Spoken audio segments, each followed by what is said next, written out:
Goeiedag liefdes, dis vir my heerlik om weer saam met u te wees by die woord van die Here en om die woord van die Here saam met u te hanteer in hierdie oggend. En soos u weet is ons besig met Psalm 119. Ons werk wat deur hierdie Psalm as dit ware so vers vir vers, en partykeer 2-3 versies. En jy sal oplet dat daar baie herhaling ook is, veral rondom die uitsprake dat ek aan die woord van God vashou en die belangrikheid van die woord van God in 'n mens se lewe. So as daar 'n herhaling is, dan is dit maar net weer vir ons te bevestig en dit in ons aandag te bring om te sê, die woord van God is ons sekuriteit en ons anker. Ons staan in hierdie oggend stil by die 28ste vers, maar ek gaan tog van die 25ste vers af lees. My siel kleef aan die stof, maak my lewend na u woord. My wee het ek vertel, en u het my verhoor. Leer my u insettinge. Laat my die weg van u bevele verstaan, dat ek u wonders kan oordink. Nou 'n baie kort ou versie, maar 'n geweldige implikasie. My siel drup weg van kommer, rig my op na u woord. Nou wanneer ons hierdie woorde lees, dan weet ek en u nie waaroor Dawid in hierdie psalme sê, my siel drup weg van kommer nie. Is dit die vervolging van Saul? Is dit Absalom wat sy lewe bedreig het? Of is dit net die druk van mense wat dit vir hom moeilik gemaak het? Die woord my siel drup weg. Wanneer hy hierdie woord siel gebruik, dan praat ons van die binneste, die emosie, die innerlike van 'n mens, daar waar jou gevoel gesetel is. Dawid sê dit drup weg. Dit kwyn, dit loop leeg en ek voel uitgeput en uitgetap van kommer. Nou as 'n mens praat oor kommer, dan kan dit wees diepe teleurstelling wat jy beleef het. Dit kan angs wees, dit kan oormatige angstigheid wees. Kommer kan soveel dinge in 'n mens se lewe beteken. Ek kan in hierdie dag met u praat oor 'n paar aspekte van kommer. Die eerste plek wil ek praat oor my siel drup van weg van kommer, oor my verhouding met God. Ek weet dat ek nie is waar ek moet wees nie. Ek weet dat ek nie die Here dien soos ek die Here behoort te dien nie. En as daar so kommer in jou hart is, dan is dit 'n goeie kommer. Dit is 'n God-gegewe kommer, dat die Heilige Gees van die Here nog met jou praat, en dit is 'n bewys dat God nog met jou werk en dat God in jou belangstel. As 'n mens 'n kommer in jou hart het om te sê, Here, ek is bekommerd oor my verhouding met u, omdat ek nie lewe soos God dit van my vra nie. Maar dan, geliefde, is daar 'n geweldige groot gevaar. En die gevaar is die mens wat nie besef en nie 'n kommer in sy lewe het nie en afgedwaal is van die Here, maar dit nie besef nie. Of die mens wat nie oplet en nie meer daarop ingestel is wat sy verhouding met God is nie. En weet jy, hier is 'n geweldige groot ding in die woord van die Here. 'n Mens kan jouself bedrieg. 'n Mens kan sekere sonde in jou lewe oorsien en jouself daarvan oortuig dat dit nie erg is nie. Jeremia 17 vers 9 sê, bedrieglik is die hart van 'n mens bo alles, ja verdorwe, wie kan dit ken? En daar is mense wat sekere sonde in hulle lewe het en dit pla hulle net nie meer nie, omdat hulle self geregverdig het, dat hierdie saak maak hulle nie skuldig voor God nie. As daar nie meer kommer in jou hart is nie, as daar nie meer 'n besorgdheid oor sonde in jou lewe is nie, as jy koud en van God afvallig geword het, dan is jy in 'n geweldige krisis. Ek dink onwillekeurig daar aan Psalm 38 en vers 19 wat so klink. Ek wil dit vir u lees. Ja, my ongeregtigheid bely ek is bekommerd oor my sonde. Geweldige woord. My ongeregtigheid bely ek is bekommerd oor my sonde. Ook in Psalm 77 En daar by vers 9, by vers 11, wat sê, dit is my grootste bekommernis, dat die regterhand van die Allerhoogste verander. Ag geliefde, hierdie is geweldige woorde, waarop ek en u moet let. Ek is bekommerd oor my verhouding met God.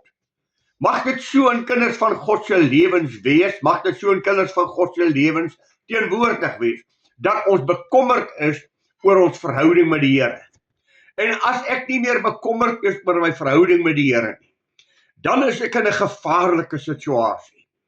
Ag, ek wil dit vir u sê, ek wonder of daar nog in kindertjies van die Here se lewe 'n sug en 'n ween en 'n diepe berou is oor sonde en ongeregtigheid wat in my lewe is, en of ek maar daarmee saam lewe. Jy onthou die woorde van Dawid daar in Psalm 51, en ek gaan dit weer vir u lees. Verse 3, verse 4.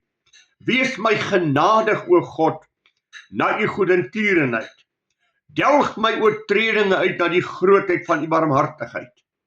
Was my heeltemal van my ongeregtigheid en reinig my van my sonde, want ek ken my oortredinge en my sonde is altyd deur voor my. Wat 'n woord. Here, asseblief herstel my. Daar is sonde in my lewe waaroor ek diepe berou het en waaroor ek baie pyn het.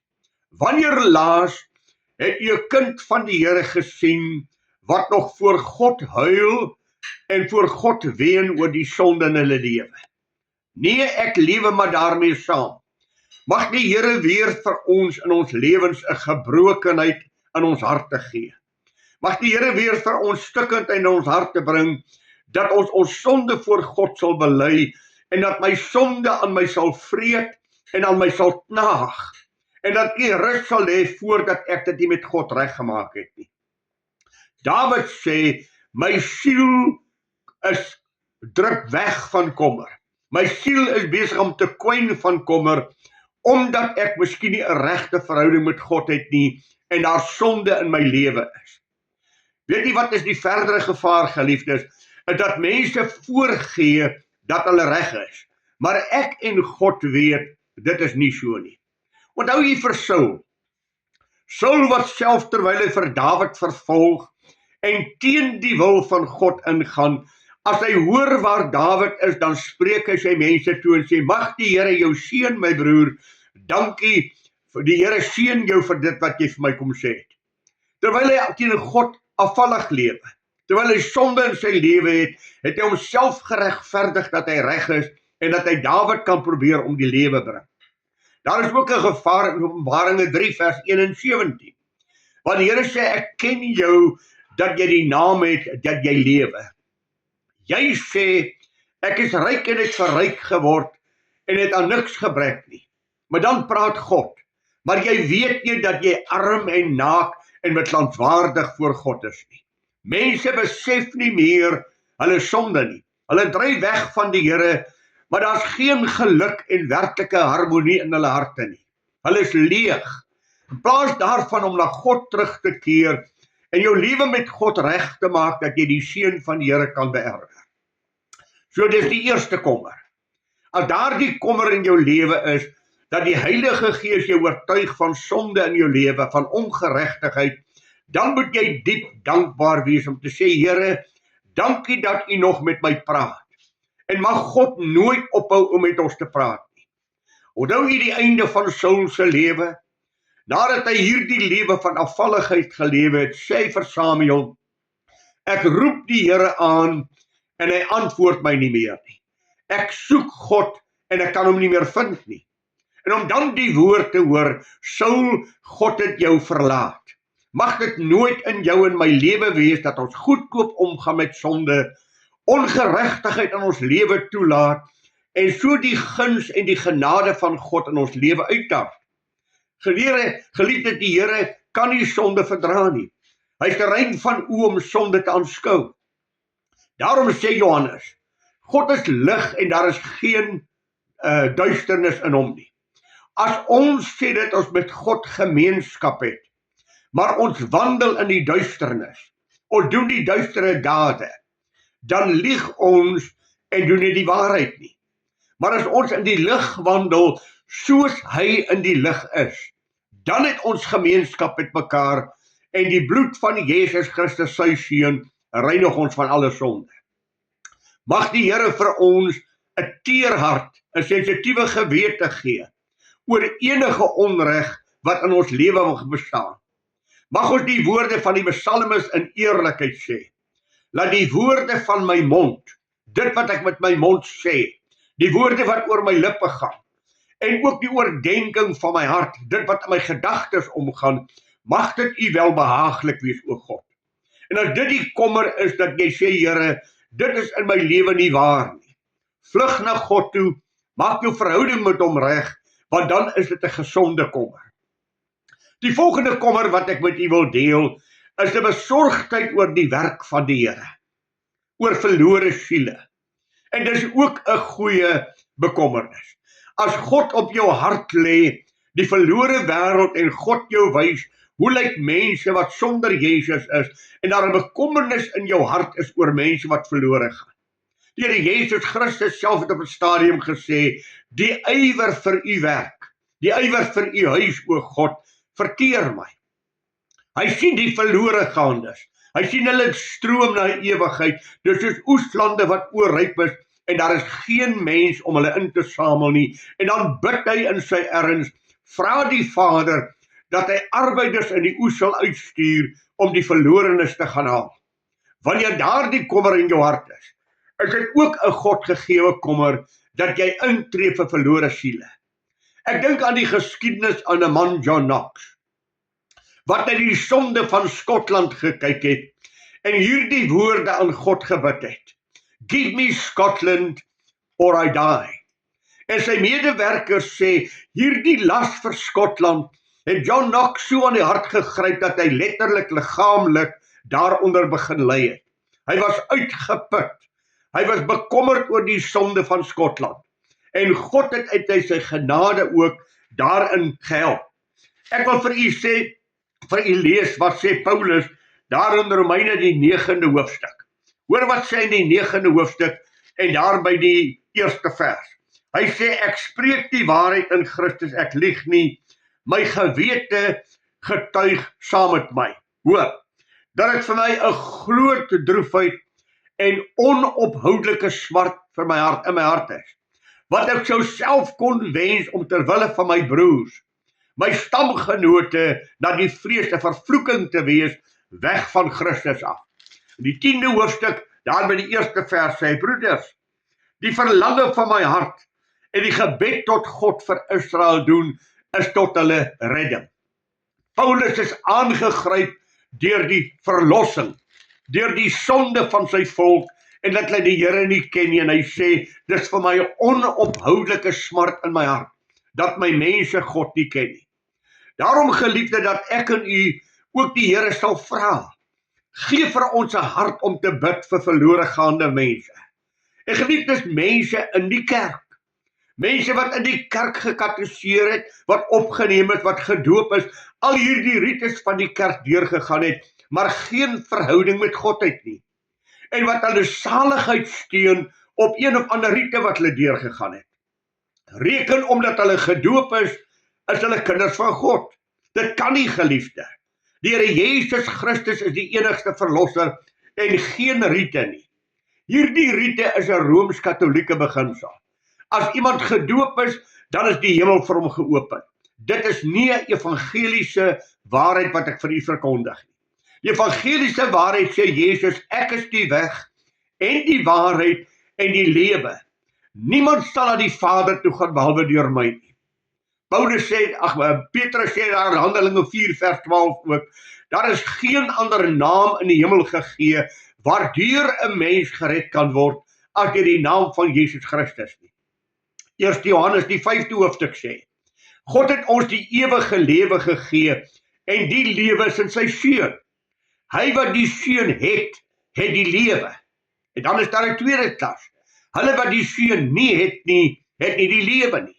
Mense wat binne die kerk sit en nie besef dat hulle verlore is nie, as ek daardie kommer in my hart het, as ek daardie versigtiging in my hart het om voor God in te tree en te bid en te sê, Here, Ek is bekommerd oor u kerk. Ek is bekommerd oor die toestand van u kerk. Ek is bekommerd oor verlore mense wat in die kerk is, wat reken dat hulle met God reg is. Die psalmis sê, my siel drup weg van kommer. As dit daardie kommer is dit 'n gesonde kommer. Daarom dit moet u en my diep raak, dat mense verlore gaan. Geliefdes, ek dink aan 'n verhaal van 'n veroordeelde wat die volgende dag tereggestel sou word. Die kapelaan het hom die laaste keer gaan sien en met hom ernstig gepraat oor verlorenheid, oor die hel. En nadat hy klaar gepraat het hierdie gevangene hom in die oë gekyk en gesê, Dominee, as ek moet glo wat jy nou so pas vir my vertel het, wat die hel is, dan sal ek Engeland op gebreekte glas op my knieë oorkruip om mense te waarsku. As dit waar is wat jy my vertel het. Glo u dat mense wat die Here Jesus Christus nie ken nie, die hel in die oë staar, vir ewig verlore is, vir ewig in pyniging is, vir ewig van God geskei is, dan vra 'n mens jouself, hoe raak dit jou? Jesus het oor sonde gehuil. Jesus het geween toe hy die verlore skare sien. Daarom as dit die bekommernis in jou hart is, dank God dat hy jou in sy bekommernis, hierdie bekommernis in jou hart gelê het, dat jy vir verlore gaande siele intree. Ja, Jesus gee sy lewe. Hy kom na die aarde toe. Hy sterwe die wrede dood van die kruis. Gaan lees weer Jesaja 53. Gaan lees wat het hy deurgegaan. Gaan lees die beeld van sy pyn en lyding om mense te red. Hoe raak dit jou en my? As ons dink dat Jesus sy lewe gegee het om vir sondaars te kom sterwe, dat mense nie verlore sal gaan nie. Ek wil met u praat oor 'n derde kommer. En daaroor wil ek sommer kort met u praat. En dit is die kommer dat van die afval van mense rondom my, wat aansluit by wat ek pas gesê